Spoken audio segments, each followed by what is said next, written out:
Les choses continuent d'être de plus en plus compliquées du côté Real Benfica. L'incident qui s'est produit lors du match Real Benfica continue d'allumer les esprits. Les gens en parlent, les autres se séparent et carrément les autres se détestent actuellement. Le gouvernement portugais a ouvert les enquêtes visant Cristiano, la pépite argentine, pour diffamation et insultes racistes. Ce qui se passe actuellement n'est plus de la blague, mais est-ce que les enquêtes vont vraiment trancher et nous donner la solution? Toi et moi, on ne sait pas. Déjà, si la pépite argentine Cristiani avait prononcé ces mots en cachant sa bouche, ça sera très difficile de l'affirmer. Ouais, ça va être très difficile de l'affirmer. Mais est-ce que ses propres coéquipiers du Benfica vont céder et dire la vérité? Toi et moi, on ne sait pas encore, mais ça peut arriver. Parce qu'il y a des gens qui n'aiment pas euh, les désordres. Et aussi, du côté Benfica, je crois qu'ils sont déjà instruits depuis les autorités du club. Et je crois qu'ils ne peuvent pas dire quelque chose. Et ils vont tous nier n'avoir pas entendu parler de ça. Parmi les joueurs que je connais, Kylian Mbappé, c'est quelqu'un de très intelligent. C'est quelqu'un qui ne parle pas n'importe quoi et qui ne parle pas n'importe comment et n'importe quand. Mais quand il a affirmé avoir entendu Cristiani prononcer les mêmes mots 5 fois, je me suis dit, ici il y a un truc qui cloche et peut-être que Cristiani avait prononcé les mêmes mots. Et quand tu regardes la vidéo très bien, quand Vinicius avait suivi l'arbitre, les comportements de la pépite argentine avaient directement changé. Il avait l'air paniqué.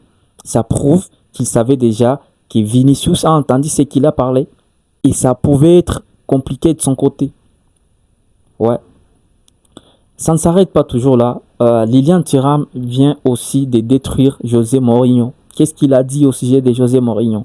Il a dit que dans les jugements de José Mourinho, il y a un esprit de supériorité. Ouais, ça se voit parce que quand il a accusé aussi Vini, pourtant c'est Vini la victime, je me suis dit, ici il y a un truc qui cloche. Pourtant José Mourinho, c'est mon coach préféré depuis très longtemps. Il a travaillé avec beaucoup de joueurs noirs dans sa vie, mais ça ne l'empêche pas, premièrement, de douter de la véracité de l'acte raciste. C'est très grave l'acte raciste, surtout actuellement sur les terrains. Vous savez tous bien que le football, c'est le sport le plus regardé au monde. Et quand un sport le plus regardé au monde est ridicule, c'est le monde entier qui est ridicule. Ouais. Deuxièmement, comment peut-il s'interroger sur la responsabilité de la victime qui est Vinicius à travers sa façon de célébrer son but?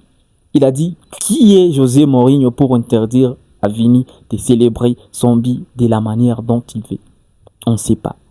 Mais vraiment, sa célébration n'est pas une célébration étrange et ce n'est pas non plus une provocation. C'est une célébration qui existe. Et Vini n'est pas le premier à célébrer comme ça. Nombreux joueurs ont célébré comme ça. Ouais. Tout le monde s'interroge. Qu'est-ce qui se passe actuellement? Et pourquoi toujours Vini? Pourquoi pas un autre joueur, mais c'est toujours Vini? Pourquoi les gens les détestent? On ne sait pas. Pourquoi? Mais ceci doit s'arrêter quand même. Tu es fan du Barça, tu es fan de l'Inter, tu es fan de Manchester City, du PSG. Ça, nous ne devons pas fermer les yeux devant ces genres d'actes.